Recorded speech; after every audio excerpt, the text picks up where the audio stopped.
What's up, everybody? This is Aaron with Ghetto Rawness, and yesterday was a bad day. I said I wasn't gonna do no video, but I gotta do a video every day. And yesterday was sucked.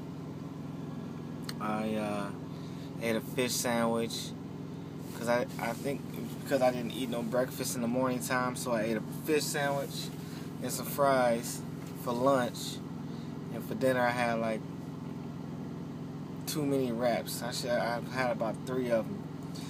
And yeah, like I said, when I eat oatmeal in the mornings, I pretty much eat light during the day. But I threw all my wraps away and threw my lunch meat away.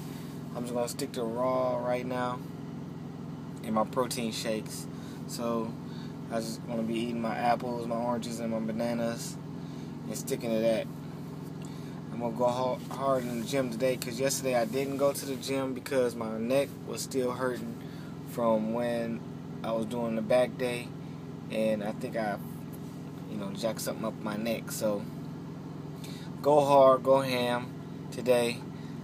I'm going to track my progress and log it later on tonight.